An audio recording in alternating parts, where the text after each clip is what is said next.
कि आज Doms pencil India में नटराज और अप्सरा को भी पीछे कर चुकी है, जो कि यहाँ पे लगभग 50-60 साल से राज कर रही थी। इसके लिए डोम्स ने केवल इंडियन मार्केट में 4 चीजों को चेंज किया और अपने आप को नंबर 1 पे लाया। और आज डोम्स इंडिया की सबसे पहली पसंद और प्रॉफिटेबल कंपनी में सबसे बड़ा नाम डोम्स का आता है। तो स्वागत है आपका सीखो के ऑफिशियल शो धंधे की बात में, जहां आज मैं आपको डोम्स के 4 ऐसे डीप सीक्रेट बताऊंगा जिनको आप अपने बिजनेस में या अपने स्टार्टअप में इंक्लूड करते हो तो आप भी अपने बिजनेस को, स्टार्टअप को अच्छी खासी डायरेक्शन में ले जा सकते हो, अच्छा खासा प्रॉफिट भी कर सकते हो। डोम्स ने यहाँ पे सबसे पहले एक चीज नोटिस की कि इंडियन मार्केट में जितनी भी पेंसिल्स आ रही है ना, वो केवल 2 शेप में आ रही है, या तो वो हेक्सागोनल शेप में या फिर वो सर्कुलर शेप में। और लंबे समय तक अगर आप इन पेंसिल से लिखते हो तो आपको यहाँ पे पेन होने लगता है। तो यहीं पे आती है इनकी पहली स्ट्रेटेजी, जहां पे इन्होंने यहाँ पे मैन्युफैक्चरिंग स्टार्ट की ट्रायंगुलर शेप की पेंसिल्स की। क्योंकि ट्रायंगुलर शेप एक ऐसा शेप है ना, जब आप देखोगे ना, फिंगर आप जब लिखोगे तो आपकी फिंगर का कुछ शेप इस टाइप का रहता है जब आप लिखते हो, तो ये भी एक ट्रायंगल शेप बनती है।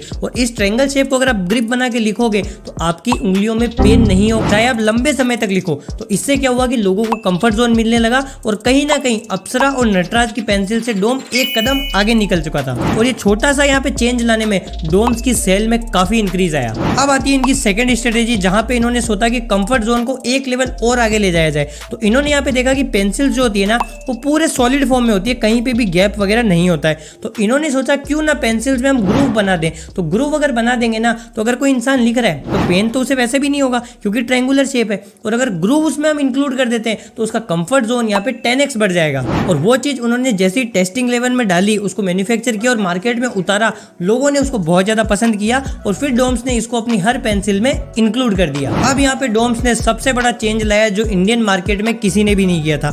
यहाँ पे डोम्स ने एक चीज देखी कि जो पेंसिल की निडल होती है वो बहुत ज्यादा टूट जाती है। जैसे भी कोई लिखता है टूट जाती है, फिर वो उसे शार्प करते हैं, फिर लिखते हैं, फिर टूट जाती है। ऐसा क्यों होता था? क्योंकि इससे जो अदर कंपनी थी ना, उनको प्रॉफिट हो रहा था। फॉर एग्जाम्पल, मैंने एक पेंसिल ली, उसको लिखा, टूट गया, फिर छीला, तो मेरी पेंसिल जल्दी खत्म हो गई। वहां पे मैं फिर से पेंसिल खरीदने जाऊंगा, तो इससे कंपनियों को फायदा हो रहा था। लेकिन डोम्स ने सोचा यार नहीं, ये चीज तो गलत है, इस चीज को मैं सॉल्व करता हूँ। तो यहाँ पे क्या होता है, जो पेंसिल की निडल होती है ना, ग्रेफाइट और क्ले से बना रही थी बाकी अदर कंपनीज।